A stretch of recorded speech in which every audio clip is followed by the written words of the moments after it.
আমি নিজে কতটুকু ভালো বা নিজে কতটুকু ফেয়ার যে আমি অন্য মানুষকে নিয়ে জাজ করব। আমি মানুষ হিসাবে আমারই তো হাজার হাজার লক্ষ লক্ষটা ভুল আছে সঠিকের পাশাপাশি।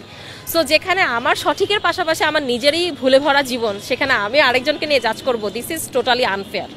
একদিন খুব কম সময়ের জন্য, মানে কয়েক মিনিটের জন্য তাদেরকে সামনাসামনি দেখছি। আমার কাছে দেখে মনে হয়েছে যে মামুন ভাইয়া সে খুব ফ্রেন্ডলি, মানে দেখা হওয়ার সাথে সাথে খুব সুন্দর মতো আমার সাথে কথা বললো। আমি খুব অবাক হয়ে গেছি যে সাধারণত দেখা হওয়ার সাথে সাথে কেউ এভাবে খুব ফ্রিলি কথা বলে না। উনি খুব সুন্দর মতো ফ্রিলি কথা বলছে, এটা আমার কাছে ভালো লাগছে। হ্যাঁ, লায়লা আপুর সাথে ছিল। আর লায়লা আপু খুব একসাথে যখন আমরা থাকি একজনের সাথে, তখন কিন্তু আমরা অনেক কিছু স্যাক্রিফাইস করে চলার চেষ্টা করি। বাট যখন আমরা একসাথে একটা মানুষের সাথে না থাকি, তখন কিন্তু মানুষের স্বভাব এরকমটাই যে আমরা একটা দোষ আরেকজনের উপরে দিয়ে চাপিয়ে দিব। সো ওই জায়গা থেকে যদি চিন্তা করি যে হ্যাঁ তারা এখন সেপারেটেড, সো একজনের দোষ তারা আরেকজনের উপরে চাপিয়ে দিচ্ছে, আসল সত্য কোনটা এটা কিন্তু তারা ছাড়া বা তাদের একেবারে ঘনিষ্ঠ কেউ ছাড়া কিন্তু বলতে পারবে না। সো আমি যেহেতু তাদের ঘনিষ্ঠ কেউ না, সো আমি কিন্তু এটা বলতে পারতেছি না। আসলে ভাইয়া গ্রামগঞ্জে কিন্তু এখন এই জিনিসটা আছে যে বয়সের হিউজ ডিফারেন্সে ছেলে মেয়ে বিয়ে করতেছে বা বেটা বেটি বিয়ে করতেছে। তো ওই জিনিসগুলো তো হচ্ছে ভাইরাল হয় না বা সোশ্যাল মিডিয়াতে আসে না, বিকজ ওখানে ওরকম ট্রেন্ডটাই নাই যে সেগুলো ভিডিও করে মানুষ সোশ্যাল মিডিয়াতে দিবে।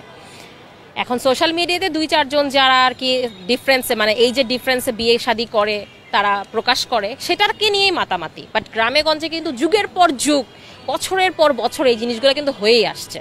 সো ওইটা নিয়ে মাতামাতি না করে এটা নিয়ে শুধুমাত্র মাতামাতি কেন করতেছে সেটা আমি জানি না, প্রথমত। দ্বিতীয় কথা হচ্ছে যে আমার ফ্যামিলিতে বা আমার ফ্রেন্ড সার্কেলের মধ্যে বা আমার আশেপাশে পরিচিতর মধ্যে এরকমটা আমি কখনো দেখি নাই বয়সের ডিফারেন্সে কেউ বিয়ে করছে। সো যেটা আমি নিজের কাছ থেকে দেখি নাই সেটা নিয়ে আমি কোনো কিছু বলতে পারবো না।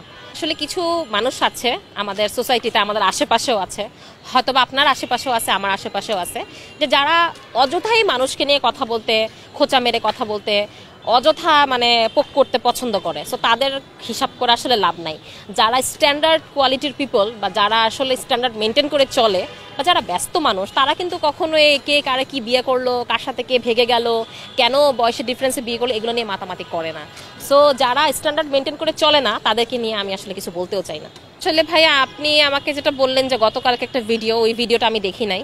প্রথম কথা, আমি গতকালকে প্রচণ্ড মাত্রায় অসুস্থ ছিলাম। আমি গতকালকে কী হয়েছে সোশ্যাল মিডিয়াতে আমি ঢুকিয়ে নেই, আমি জানিও না। সো এটা নিয়ে আমি কিছু বলতে পারবো না। আর লায়লা আপু বা মামুন ভাইয়ার যে বিষয়গুলো, আমি যতক্ষণ না পর্যন্ত একটা মানুষকে পার্সোনালি দেখা সাক্ষাৎ না করতে পারি ততক্ষণ পর্যন্ত আমি তাদেরকে নিয়ে আসলে কোনো কিছু বলতে বা জাজ করতে চাই না। কারণ হ্যাঁ, হয়তোবা তাদের সাথে মিশলে বা কথা বললে বা প্রমাণ দেখলে হয়তোবা বলতে পারবো। যদি আপু সঠিক হয়ে থাকে তাহলে আপু প্রমাণ দিক, বা ভাইয়া যদি সঠিক হয়ে থাকে তাহলে ভাইয়া প্রমাণ দিক। আর এগুলা জাজ করার জন্য আসলে আমরা সাধারণ মানুষ আসলে কিছুই না। আমাদের সাধারণ মানুষের সবসময় উচিত একটা কিছু দেখে ঠান্ডা মাথায় চিন্তা করে শিক্ষা নেওয়া, যে এখান থেকে আমি ভালো কি শিখতে পারলাম আর খারাপ কি শিখতে পারলাম। যেটা খারাপ সেটা আমরা বাদ দিব, যেটা ভালো সেটা আমরা নিজেদের লাইফে অ্যাপ্লাই করার ট্রাই করব। আপনি যদি স্পেসিফিকভাবে শুধুমাত্র একটা লাইনে আমাকে জাজ করতে বলেন, আমি কিভাবে জাজ করব? এখন আমি তো এটা জানি না যে আসলেই সে তার বাবা মার জন্য করছে কিনা, বা ওখানে তার বাবা মা থাকতেছে কিনা, বা তার বাবা মার জন্য সে অতীত থেকে এই পর্যন্ত কি কি করে আসছে। আমার যদি তাকে জাজ করতে হয় আমার সব কিছু জানতে হবে।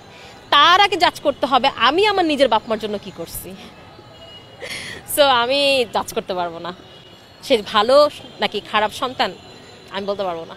কি করবে না করবে সেটা তাদের ব্যাপার। তবে আপনি যেহেতু বললেন তারা কেমন সেটা বলার জন্য, আমি জাস্ট আপু আমার সাথে দেখা হওয়ার পরে এসে খুব সুন্দর মতো আমাকে সালাম দিছে, আমিও সালামের উত্তর দিছি।